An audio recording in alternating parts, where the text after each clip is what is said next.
morning guys, it's the 17th of April, which means I'm celebrating 6 months sobriety today, which is absolutely fantastic. 6 months is a huge milestone. I think it only betters by hitting the 12-month mark. It's funny because obviously this is just my monthly video blog that I do, just documenting the journey which started, but over 2 years ago. And it's back then, this is where I wanted to be. I wanted to be sat in front of this camera making a video of me saying I'm 6 months sober. So for me, it's a huge personal win, this. I came from a really dark, lonely place, and I'm not there anymore, which is just awesome. So I don't want to bore you with all the details of how it's going and what have you, but I'm just going to go over some basic points that I think will help me remember, and it'll help you guys if you're aiming to get to where I am, or if you're there, or if you've got different views or opinions.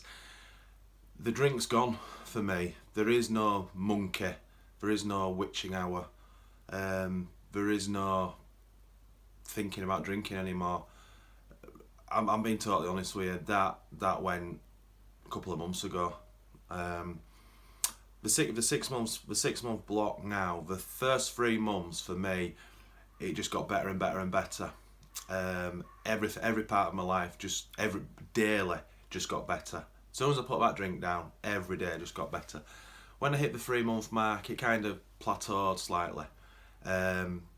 And the drink was kind of gone then. I was still having thoughts and old habit thoughts and what have you, but it wasn't too bad. It was something I had to work on. But that month 3 to 4, that was a hard month, and 4 to 5 was even harder. But 5 to 6 has been easy, and I know why now. After the first 3 months, as I say, I started to deal with other things, and my moods were on a roller coaster. And I couldn't really understand what was going on and why I was doing that. But looking back today, I now fully understand. I couldn't find peace then. I'd got rid of the drink and I was all over the place. And I thought it was many other things. I thought it was mild bipolar, depression, just really weird stuff. But what it actually is with me, and I don't know if anyone else has suffered from this, my issue now, sat here at 6 months, is that I cannot live in the moment. I've got no focus on what's happening right now. I'm not even 1 step ahead. I am like 3 to 4 steps ahead of everything I'm doing. And that's, now I'm understanding where my brain's at. It's making it a little bit easier to deal with. So I believe this is what's caused all the mood swings in the last couple of months, because I just didn't know what was going on. And it's particularly bad at work, and it's obviously particularly bad at work because I'm there for 9 hours a day and I can't escape that. So while I'm there, as soon as I walk through that door at work, I know that I have to do this set routine, but my brain can't cope with that, and it's thinking, what am I going to do as soon as I leave work? What am I going to do when I get home? Things like that. Now that's fine, but this is constant. This is hourly for me. My brain just, it cycles this. Now, obviously the downside of that is that when I walk through the door at work and it's 8 a.m, I'm thinking about 5 p.m, which is just no good, and it makes it a very long day. What I've now noticed is my weekends are exactly the same. I thought it was completely work related. It's not. It's nothing to do with work. This is just how my brain is right now. So I've monitored myself for the last couple of weekends, and this one, obviously, this is a bank holiday Monday, so it's a long weekend, and I've been watching what's going on, and I'm sat there, and there's no rest, there's no relaxation for me as such. I get an odd hour here and there, but then the brain's, it's hard to put into words what I'm doing, but it's kind of, right, I'm going to sit down, I'm going to watch this film. As soon as I sit down and watch this film, instead of watching the film, I'm thinking what I'm going to do next. Right, I'm hungry, I'll go make something to eat. As soon as I've made it, I'm not even eating it, I'm thinking about, I don't know, what am I going to eat tonight, or something like that. It's that kind of thing. the best example is this hobby I've got where I restore cars, and it takes a lot of time and it takes a lot of concentration, and you're supposed to do this car, enjoy it, and then sort of celebrate it by collecting it, displaying it, or what have you. But halfway through the restoration, I'm thinking, what's the next one I'm going to do? And I'm actually thinking 2, maybe 3 steps ahead.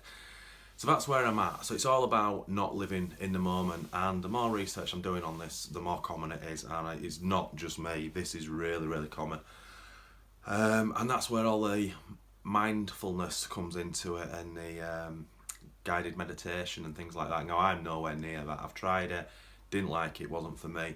But the more and more I listen to people and I do my research, it's apparent that I'm going to have to get into this, because I'm going to have to learn to deal with right now where I am, what I'm doing, and I'm going to have to relax doing it, which I will. I'll get there. So that's kind of where we're at, which is fucking hell. I'm sorry for swearing. What a great place to be. The drink's gone for me, and I'm not being big-headed. I'm a drink away from disaster. I always will be for the rest of my life. I understand that, but the drink has absolutely no pull for me. Every now and again, when people have said, if I'm having a bit of a mood or whatever, and they'll say, "You okay?" And I always kept saying the same thing. I said, I've never been further away from a drink than I am today, and I've often wondered if people actually believe that or not. But the drink has gone. I've got to be careful because I don't want to sound cocky, but in my head the drink's they've beaten it. It's got no hold on me whatsoever. I could be surrounded by it now and on my own, and not a chance of anyone finding out if I had a drink. It just wouldn't happen, because I finally understand now that I'd only be cheating myself. So it's fantastic. So basically the way I'm looking at it, I always looked at it as like a bit of a 12-month thing anyway, and obviously before I did it, I had no idea. I was just going off what other people do, and I see other people who have got longer sobriety than me, and they're still struggling. They're still having witching hours. They're still having massive triggers, so this is not a clear-cut road that everyone takes, and I'm feeling quite lucky that I'm on this particular road, because I am finding it, because as I say, the drink's gone. But what I will say in my defence is, I had to go through a world of shit to get here, where I've seen others on their journeys. They've got rid of the booze, quite quickly, and not had any of this mental issues and what have you. And then later down the line, they've had triggers and they have witching hours, and the sun comes out, they mow the grass, and it's like, I need a drink. I don't get that. So what I'm kind of saying is, I served my time at the beginning. I went through that fucking pit of hell. So now the drink's gone from me. Rightly so, I'm enjoying it, and I'm wallowing in the enjoyment of it, because I've won. I went into full warrior mode, which I know I talk about a lot. Beast mode, whatever you want to call it. You face your addiction head on. It's the only way you beat it. So, yeah, that's where we're at now. First 6 months, beat alcoholism. Done that, earned all my stripes. Really happy. Next 6 months now. My next goal now is for the next 12 months. Sorry, in 6 months' time, when I hit the 12-month mark, I want to hopefully have the brain back in order, and I want to be the new me and the fully functioning me, who doesn't have these brain farts and brain clouds all the time and what have you, and who is mindful, and who can relax and live in the moment. So it's a great target to be for. I need to concentrate on my eating as well, because I've started to put a bit of weight back on. Last weighed in, I think I weighed in and I put 6 or 7 pounds back on, another half a stone. So I've just got to watch that, because obviously, at the beginning I was doing everything. I was doing not drinking, I was exercising not like a madman, but I was keeping very active, and I was eating really healthy.